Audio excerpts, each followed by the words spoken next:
Ya, halo SQ Lovers, ketemu lagi di channel JK Wow di mobil yang sama, tapi di cara yang berbeda. Kali ini salah satu subscriber kita juga bertanya bagaimana mengukur posisi mid, apa ya kemarin gimana ya? Pertanyaannya sebenarnya mid range. Mid range ya. Ya, tapi kita ajarkan di sini kita mid bass dulu karena Top LS ini cuma punya 4 channel. Kalau 4 channel kita untuk buat jadi full aktif itu channelnya masih kurang.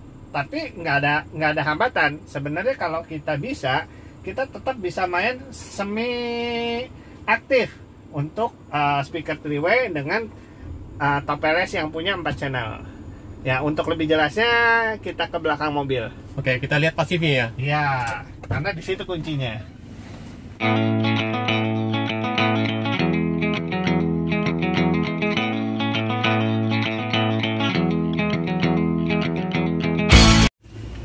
Nah, jadi kuncinya di sini untuk main semi aktif pasif. Jadi ini si Top LS ini punya 4 channel. Jadi 4 channel output, 2 channel depan, 2 channel belakang. Nah, ini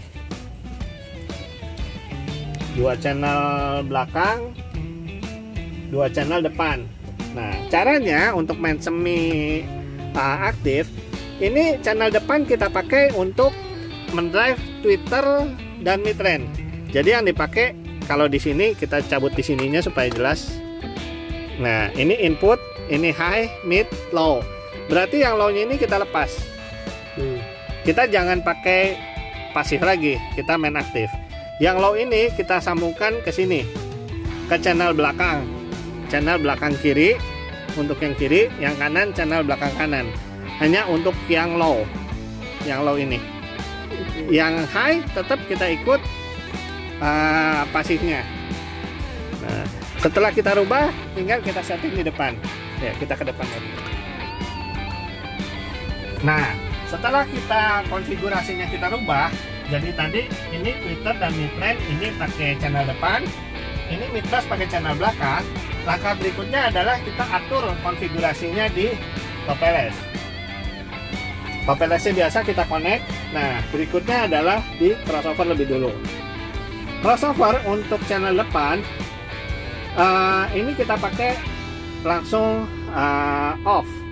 Jadi kita nggak perlu berapa dB, 6 dB segala off, karena kita ini akan diambil alih oleh si pasif dari pasif aslinya dari plug Neo 361. Nah, yang ini off. Nah, yang untuk belakang ini berbeda karena ini tidak pakai pasif, berarti kita mainnya aktif. Di sini berarti selain high pass filter yang biasanya kita pakai misalnya 50 high passnya 12 dB, atasnya juga kita mesti kasih.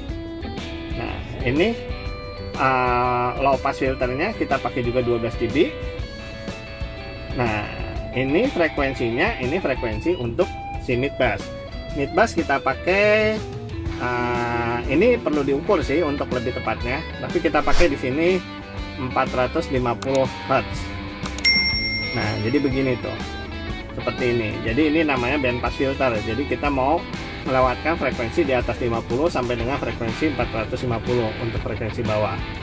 Di atasnya ini kita pakai tadi ini di off saja, karena ini sudah diambil alih oleh si pasif bawaan plug 361. Nah, kemudian setelah kita urus crossovernya, langkah berikutnya adalah timeline-nya. Timeline-nya bagaimana? Nah, kalau untuk biasa tadi kita sudah dapat, misalnya ini kita reset lebih dahulu. Yang kanan ini kita sudah dapat tadi sebelumnya 40 cm.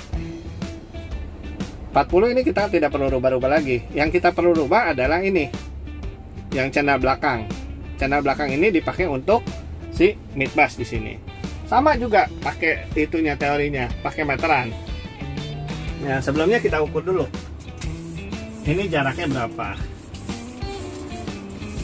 Kalau tadi di atas jaraknya 135, ini ternyata jaraknya juga sekitar 135 ini ya, yang sebelah kiri.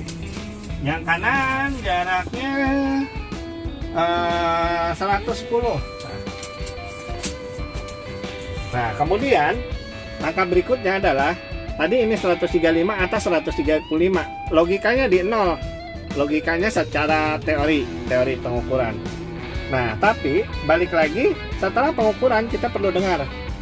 Nah, seperti juga sama kalau udah mendengar cara untuk setting delay untuk speaker belakang, untuk speaker mid bass sama juga. Jadi kita perlu matikan dulu channel depan kanan, channel belakang kanan. Jadi kita dengar posisi channel depan kiri yang difungsikan untuk tweeter dan midrange, kemudian channel belakang kiri yang difungsikan untuk si mid bass. Nah, kemudian kita dengarkan pakai lagu yang sama, pakai suara yang sama.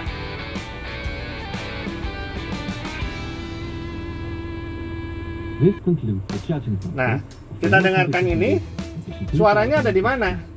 Umumnya, kalau misalnya kita tadi pakai teori saja, ini suara itu sudah ada kurang lebih di sini. Nah, pas kita dengarkan suaranya ada di sini, belum bersatu dengan si midrange dan tweeter. Untuk membuatnya bersatu, kita perlu delay. Kita tambahkan delaynya di sini, mulai dari 5 cm, 5 cm. Kebetulan di mobil ini jaraknya kurang lebih, ini kita dapatnya di 30. Setelah kita dapat di sini, suara mid bassnya ini sudah bersatu dengan midrange dan tweeter, sudah satu fasa. Kemudian langkah berikutnya adalah kita untuk mengukur si mid bass di sebelah kanan. Nah, caranya balik lagi tadi. Kita balik ke sini, kita matikan untuk tweeternya. Tweeter dimatikan, mid bassnya dua-duanya kita hidupkan, kita aktifkan. Setelah mid bassnya aktif, langkahnya sama seperti untuk mengukur speaker midrange dan tweeter. Nah, kita dengar lagi lagu yang ini. Kita pelan-pelan kita delay speaker kanan sampai suaranya ada di tengah. Tentunya tengahnya nggak mungkin ada di tengah atas karena ini dua-duanya mid bass. Jadi kurang lebih ada tengahnya di sini. Jadi ini 30, anggap saja secara teori, berarti ini udah di delay 40. Berarti ini adanya 30 tambah 41, berarti di sini 71 cm.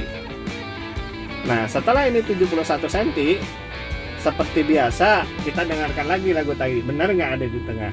Kalau belum benar, kita bisa adjust turun atau naik. Oke. Ya, setelah itu sama seperti sebelumnya. Kita crossover lagi, kita EQ lagi menggunakan RTA. Oke. Jadi untuk rekan kita subscribers yang dari Jawa Timur tanya, semoga terjawab sudah. Dan untuk teman-teman SQ Lover yang mau tahu untuk bagaimana cara mengukur mid bass dengan perangkat DSP Top Peles built-in power, bisa klik link di sebelah kanan dan ada beberapa video serta subwoofer juga. Dan jangan lupa untuk di like dan subscribe ya, supaya video berikutnya akan semakin lebih baik dan jauh lebih baik. Sampai jumpa. Ya, sampai jumpa.